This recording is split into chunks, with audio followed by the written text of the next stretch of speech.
Welcome दोस्तों, आपका हमारे चैनल पर। आज हम इंटरनल ऑडिट के बेसिक्स जानेंगे। डेफिनेशन, इम्पोर्टेंस, स्कोप, प्रिंसिपल्स और रोल जानेंगे इंटरनल ऑडिटर के। तो उससे पहले कि हम ये स्टार्ट करें, मैं आपको कुछ इसके बारे में बताना चाहती हूँ।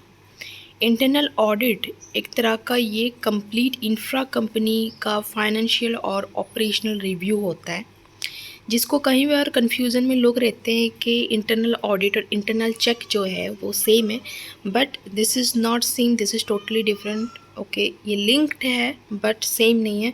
इंटरनल ऑडिट जो है ये आपको इंश्योर करती है कि आपका अकाउंट्स के जितने डाटाज हैं वो करेक्टली इनपुट किया गया है, ठीक है।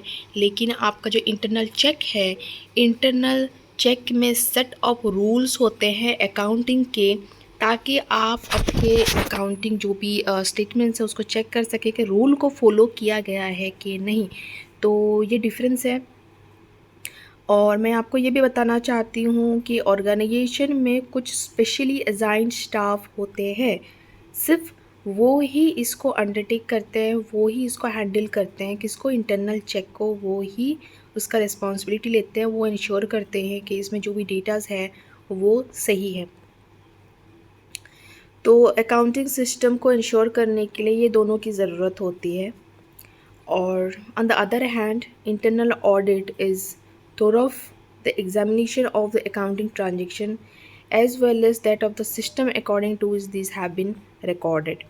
ये आपको रीएश्योर कराता है, मैनेजमेंट को रीएश्योर कराता है कि जो भी अकाउंट्स मेंटेन्ड है, इंटरनल रिव्यू है ऑडिट के अंडर, वो सब कुछ करेक्ट ट्रांजेक्शन है, करेक्टली इसको बनाया गया है, ठीक है, प्रॉपरली मेंटेन किया गया है और एडिक्वेट सेफगार्ड्स भी लिए गए हैं, कोई भी लीकेजेस होने के चांसेस नहीं हैं। रेवेन्यू और मिस अप्रोप्रिएशन, रेवेन्यू या फिर मिस अप्रोप्रिएशन जो भी है प्रॉपर्टी के बारे में या एसेस को लेके, ये सारे ऑपरेशन भी अच्छे से कैरिड आउट किया गया है, कंफर्म किया गया है और मैनेजमेंट के प्लान्स के अकॉर्डिंग ही सब कुछ जा रहा है। ये चीज़ यहाँ पे इंश्योर होता है, ठीक है। तो चलिए आगे बढ़ते हैं। Hi, this is Niharika and I'm committed to provide presentation for basic understanding. One who need more can find it using browser and ebooks. Thank you. तो डेफिनेशन, अगर मैं डेफिनेशन की ओर से जाऊँ तो USA institute of internal audit, जो कि USA में है, वो डिफ़ाइन करता है कि इंटरनल ऑडिट एक इंडिपेंडेंट अप्रेजल एक्टिविटी है जो एक ऑर्गेनाइजेशन में अकाउंटिंग रिव्यू कराती है, चाहे वो फाइनेंशियल हो या ऑपरेशनल हो, और वो मैनेजमेंट के सर्विस के हिसाब से उसको मेंटेन किया जाता है। इंटरनल ऑडिट एक तरह का मैनेजमेंट टूल है जो कुछ स्पेसिफिक एम्प्लॉयज़ परफॉर्म करते हैं एक ऑर्गेनाइजेशन में, जिनको असाइन किया गया है, और वो इंश्योर कराते हैं कि जो भी अकाउंटिंग डाटा है उनको प्रॉपरली मेंटेन किया गया है, करेक्ट है, कोई एरर्स नहीं है, फ्रॉड भी नहीं है, पीरियोडिकली रिव्यू हो रहा है, ऑर्गेनाइजेशनल सिस्टम और प्रोसीजर के फॉलोअप करके ये सब हो रहा है, ठीक है। अब अगर हम इसके इम्पोर्टेंस में जाएं तो यहाँ पे इसका बहुत इम्पोर्टेंस है। तो हम शुरू करते हैं स्पेशलाइज्ड सर्विस में। यहाँ के जो फंक्शन और सर्विसेज हैं, डायमेंशन के हिसाब से इसको सेपरेटली डेवलप किया जाता है मैनेजमेंट में। तो इसको एस्टेब्लिश्ड वे में इसको रखने का ये सब तरीका है। इसके इम्पोर्टेंस जो भी है अब देख लेते हैं। Internal auditing is a specialized service to the management to look into efficient working of the business. Business का efficient effectiveness चेक करने के लिए ये बहुत काम आता है। ये एक specialized सर्विस है। इंटरनल जो आपका इंटरनल ऑडिट है, ये आप एक तरह का स्पेशलाइज सर्विस है, बिकॉज ये जो है आपका बिजनेस किस तरह से वर्क कर रही है, मतलब एफिशिएंट है या नहीं, इफेक्टिव है या नहीं, उस चीज़ का ख्याल रखती है।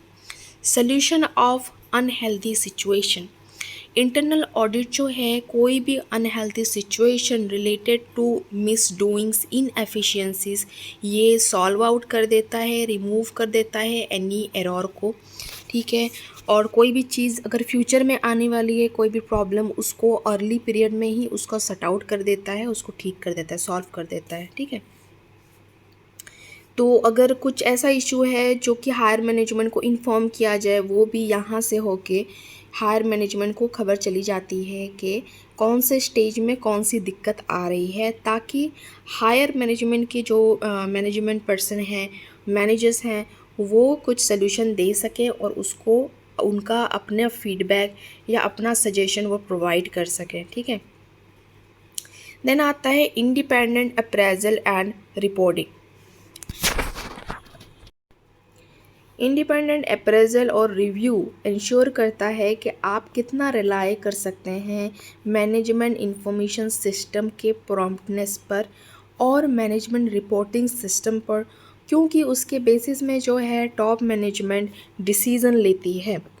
MIS सिस्टम, जिसने वीडियोस नहीं देखा मैनेजमेंट इंफॉर्मेशन सिस्टम, मैं उसके वीडियो लिंक इसके अंडर में डाल दूँगी, आप ज़रूर देखिएगा। तो इंडिपेंडेंट यहाँ पे क्या है, द इंडिपेंडेंट अप्रेजल और रिव्यू जो इंश्योर करता है कि आप कितना रिलाय कर सकते हैं हमारे MIS सिस्टम के प्रॉम्प्टनेस और जो मैनेजमेंट रिपोर्टिंग सिस्टम है, क्योंकि इसके बेसिस में ही टॉप मैनेजमेंट में डिसीज़न लिया जाता है।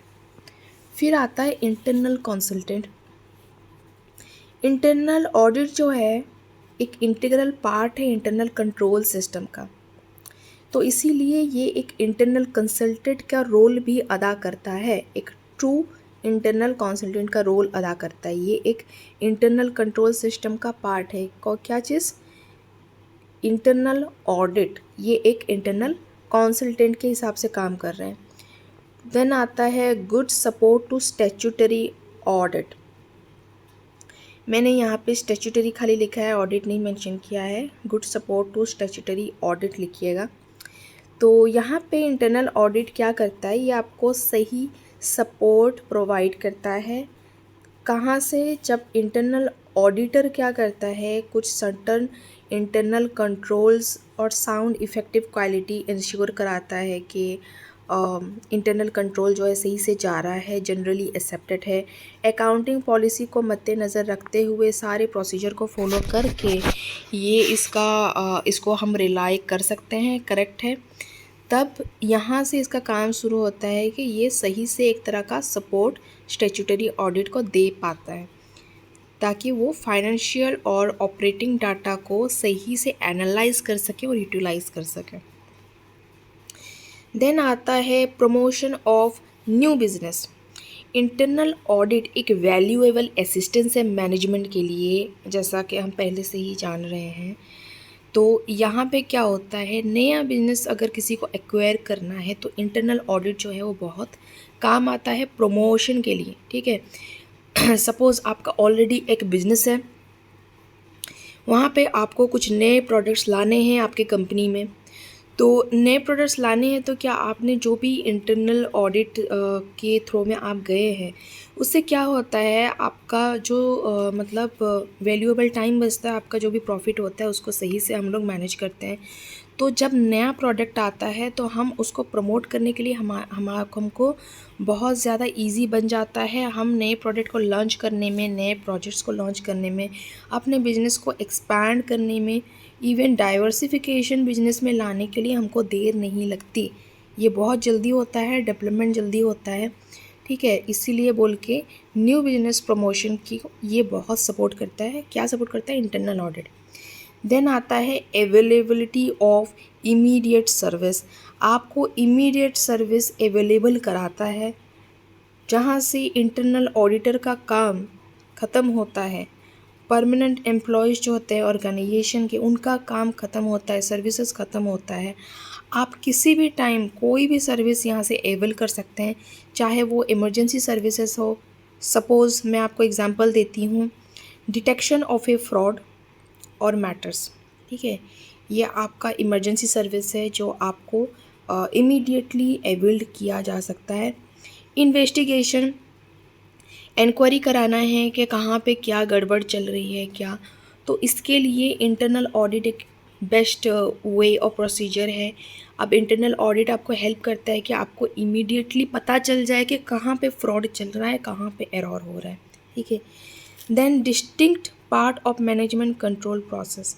मैनेजमेंट कंट्रोल प्रोसेस का एक डिफरेंट पार्ट है जहाँ पे कुछ स्पेशलाइज्ड ग्रुप ऑफ पर्सन हैं ऑर्गेनाइजेशन में, और वो क्या करते हैं, वो ऑपरेशनल रिसर्चर हैं, कॉरपोरेट प्लानर हैं, फाइनेंशियल एनालिस्ट हैं, ऐसे कुछ कुछ स्पेशल ग्रुप पर्सन हैं।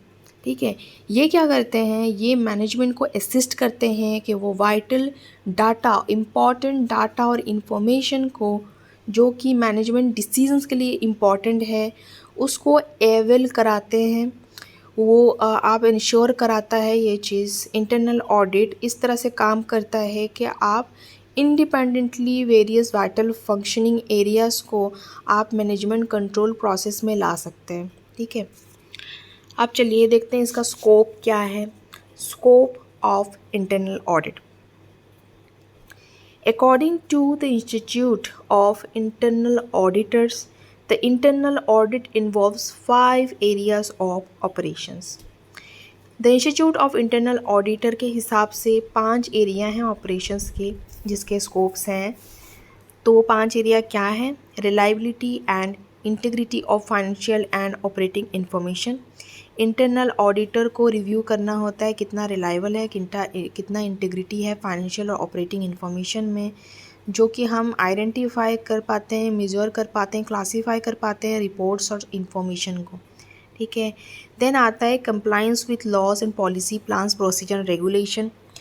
पॉलिसी, लॉ, आपका अकाउंटिंग पॉलिसी, लॉज, प्लान्स, हर किसी को नज़र में रख के ये किया जाता है। इंटरनल ऑडिटर रिव्यू करता है कि जो भी सिस्टम एस्टेब्लिश्ड है, इंश्योर किया गया है, पॉलिसी, प्लान्स, प्रोसीजर सबको नज़र रख के वो सही से जा रहा है कि नहीं। इसका एक सिग्निफिकेंट इम्पैक्ट आता है किस पे? ऑपरेशन और रिपोर्ट पर। अगर थोड़ा सा भी कहीं पे चूक होता है तो हम लोग का जो डिसीज़न मेकर्स हैं, टॉप मैनेजमेंट पर्सन हैं, टॉप मैनेजर्स हैं टॉप लेवल में, उन लोगों को डिसीज़न वो ले तो लेते हैं, कौन से बेसिस में लेते हैं? इंटरनल ऑडिट के बेसिस में लेते हैं। अब अगर वो कुछ डिसीज़न ले लें और यहाँ पे कुछ ऐसा निकल जाए कि यहाँ पे कुछ एरर है या रॉन्ग है, तो उनका डिसीज़न जो है उसका पासा उल्टा भी पड़ सकता है। ठीक है, इसीलिए इंटरनल ऑडिट का बहुत ज़्यादा इंपॉर्टेंस रहता है। Then safe guarding of assess, assess को जो है उनको डबल वेरीफाइड किया जाता है, उनको उनका जो है कि नहीं है। जो एसेस हम अकाउंटिंग में डालते हैं, आपके बैलेंस शीट में आता है, आपके इंटरनल ऑडिट में अगर आ रहा है जो भी एसेस या कैपिटल है, उसको रिव्यू क्यों किया जाता है, डबल रिव्यू क्यों किया जाता है? क्योंकि हमको सेफगार्ड करना है कौन सा एसेट है कि नहीं है। इंश्योर किया जाता है कि नहीं इतना एसेस है, ये इतने कॉस्ट का है और ये है। अगर नहीं होगा तो आपका होल अकाउंटिंग जो इन्फॉर्मेशन है वो रॉन्ग हो जाएगा एक ही एंट्री के वजह से। ठीक है, तो ये हमारे एसेट जो है उसको भी सेफगार्ड करता है। अगर आप सपोज़ क्वार्टरली या ईयरली पीरियड में आप ऑडिट कर रहे हैं तो उससे क्या होता है, आप जब उसको ऑडिट फिर से चेक कर रहा है, ऑडिटर चेक कर रहा है, तो वो इंश्योर करता है कि जितने एसेट्स इसमें मेंशन है पहले से मेंशन है, पहले के रिपोर्ट में जो मेंशन थे, अभी के रिपोर्ट में जो मेंशन है, एक्स्ट्रा एसेट्स आए हैं कि नहीं, पुराने एसेट्स हैं कि नहीं, वो सारा कुछ इसमें वेरीफाई करता है auditor. Then economical and efficient use of resources. अब यूज़ भी रिसोर्सेज तो हमारे पास हैं लेकिन उसको एफिशिएंट यूज़ भी करना ज़रूरी है, क्योंकि कुछ रिसोर्सेज जो हैं वो जो है स्कैर्सिटी रहते हैं कुछ रिसोर्सेज के, और कुछ रिसोर्स जो हैं उसको एफिशिएंटली यूटिलाइज़ करना पड़ता है ताकि हमको ज़्यादा एक्सपेंडिचर ना कैरी करना पड़े, कैरी फॉरवर्ड करना पड़े इन फ्यूचर। तो इस तरह से उसको यूटिलाइज़ करना पड़ता है। ठीक है, तो यहाँ पे इंटरनल ऑडिटर जो है वो इंश्योर करते हैं कि जो इकोनॉमिक और एफिशिएंट यूज़ है वो रिसोर्सेज को, उसके हिसाब से रिसोर्सेज हमेशा अवेलेबल है कि नहीं, वो इंटरनल ऑडिटर आपको इंश्योर कराता है। देन आता है accomplishment of established objectives and goals for operations. Internal auditor जो है उसको रिव्यू करना पड़ता है प्रोग्राम्स और ऑपरेशंस को, ताकि वो एसर्टेन कर सकें कि रिजल्ट्स क्या आ रहे हैं, हम जो भी ऑब्जेक्टिव मतलब रख के ये सब कर रहे थे वो ऑब्जेक्टिव और गोल फुलफिल्ड हो रहे हैं कि नहीं, ऑपरेशन और प्रोग्राम्स में क्या गड़बड़ी है, प्लान के अकॉर्डिंगली सब कुछ जा रहा है कि नहीं आ रहा है। अगर प्लान के अकॉर्डिंग जा रहा है पर हम लोग का ऑब्जेक्टिव या गोल फुलफिल नहीं हो रहा है तो हम उसके बेटरमेंट के लिए क्या कर सकते हैं, ठीक है। तो वो बेटरमेंट के लिए जो करना है वो टॉप मैनेजमेंट डिसाइड करेगा, बट इंश्योरिटी जो है ये आपका ऑडिटर करता है, ये इंश्योर कराता है टॉप मैनेजमेंट को प्लान के अकॉर्डिंग ही जा रहा है, बट वो ये बता देगा कि नहीं, आपका ऑब्जेक्टिव और गोल जो है वो अगर कैरिड नहीं हो रहा है तो आपको प्लान चेंज करना पड़ेगा, चाहे वो बिटवीन वर्क इन प्रोग्रेस क्यों ना हो। तो बेटर अंडरस्टैंडिंग हमारा बढ़ जाता है, अंडरस्टैंडिंग बढ़ जाता है नेचर, स्कोप और ऑब्जेक्टिव्स को लेके इंटरनल ऑडिट को। हमको पता चलता है कि और क्या क्या हम एडअप कर सकते हैं यहाँ पे। तो हम यहाँ पे एक तरह से एक फुल फॉर्म लेके चल सकते हैं इंटरनल ऑडिट को लेके।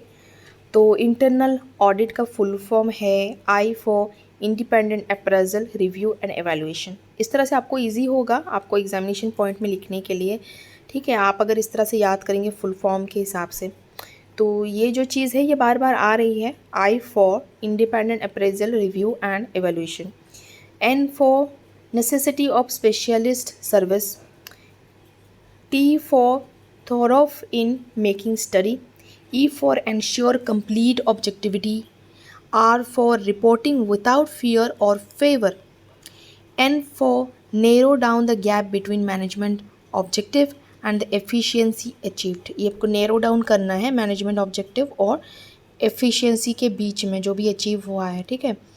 और A for assure better management, L for look for all round improvement। ये हो गया आपका इंटरनल वर्ड का फुल फॉर्म। अब ऑडिट जो वर्ड है उसका फुल फॉर्म देखते हैं। A for aid to management audit, U for understanding operational and management auditing, D for discuss to find out acceptable solution, I for improving internal control, T for test of efficiency and effectiveness. आपको ये सब जान के similar आपको लग रहा होगा, but फिर भी अगर आपको सिमिलर लग भी रहा है, इतने सारे पॉइंट आपके लिए ज़रूरी हैं ताकि आप अच्छे से इसको और ज़्यादा डिस्क्राइब कर सकें अपनी लैंग्वेज में। अब चलिए देखते हैं इसके क्या क्या प्रिंसिपल्स हैं। एन इंडिपेंडेंट स्टेटस, इसके बेसिक प्रिंसिपल्स हैं। An independent status, freedom from executive functions, freedom to investigate, आप फ्रीली इन्वेस्टिगेट कर सकते हो आराम से बिना किसी को पूछे, कोई ज़रूरत नहीं होती है। आप अगर ऑडिटर हो आप जब चाहे तब जाके इन्वेस्टिगेट कर सकते हो किसी भी एक जो एंट्री को लेके अकाउंट्स में, आप खुद जाके चेक कर सकते हो कि एंट्री सही है कि नहीं है, ठीक है। Clear understanding of objective and assignment, auditor को पूरा क्लियर अंडरस्टैंडिंग रहता है कि ऑब्जेक्टिव क्या है, असाइनमेंट क्या है। Careful selection of internal audit personal, ठीक है। इंटरनल ऑडिट पर्सनल का केयरफुल सिलेक्शन किया जाता है, ठीक है। ये सारे प्रिंसिपल्स हैं इसके। अब role of internal audit, internal auditor का क्या रोल है ये तो मतलब आप समझ रहे होंगे इतने देर से, क्योंकि हम इम्पोर्टेंस के थ्रो में मैंने आपको बहुत सारे ऑडिटर्स के जो काम हैं, इन्वेस्टिगेशन और इंश्योरिटी, रूल्स पॉलिसीज़ को रखना, मेथड्स प्रोसीजर को फॉलो अप करना, रीचेक करना, ये सब कुछ तो इनके रहते हैं ऑडिटर्स के काम। यहाँ पे इंटरनल ऑडिट का क्या रोल है वो हम देखने जा रहे हैं। पहले देखते हैं a certain number of members of the staff of the internal audit department, their qualification and experience। Audit यहाँ पे क्या कहता है कि जो भी स्टाफ असाइंड हैं इंटरनल ऑडिट डिपार्टमेंट को संभालने के लिए, अंडरटेक करने के लिए, उनके क्वालिफिकेशन और एक्सपीरियंस को असर्टेन करना, नंबर ऑफ़ मेंबर्स जो इन्वॉल्व हैं यहाँ पे उनको असर्टेन करना, ये इसका काम रहता है। फिर आता है determine the adequacy and efficiency, ये भी इंटरनल ऑडिट का काम है कि एडिक्वेटली रिसोर्सेज है क्या नहीं, बिजनेस का जो काम है, प्रोसीजर है, मैकेनिज़्म है, वो एफिशिएंटली वर्कआउट कर रहा है कि नहीं, ऑब्जेक्टिव गोल को अचीव कर रहा है कि नहीं, ठीक है। ascertain the areas covered by internal audit and the frequency of the report submitted by internal auditors to the top management। Internal audit क्या करता है, वो रिपोर्ट के फ्रिक्वेंसी को सबमिट करता है टॉप मैनेजमेंट को। इंटरनल ऑडिटर्स के जो डाटा हैं वो भी टॉप मैनेजमेंट को सबमिट हो जाता है, क्योंकि इंटरनल ऑडिट में सारे रिपोर्ट्स होते हैं कि क्या किसने क्या किया है। आप evaluate the functioning of internal audit system and determine its effectiveness using reports. तो ये जो रिपोर्ट्स हैं, जब ऑडिटर क्या करता है, फाइनली ऑडिटर क्या करता है, इसको रीचेक करने के बाद ये टॉप मैनेजमेंट को पास जाता है, सारे रिपोर्ट्स टॉप मैनेजमेंट के पास जाते हैं।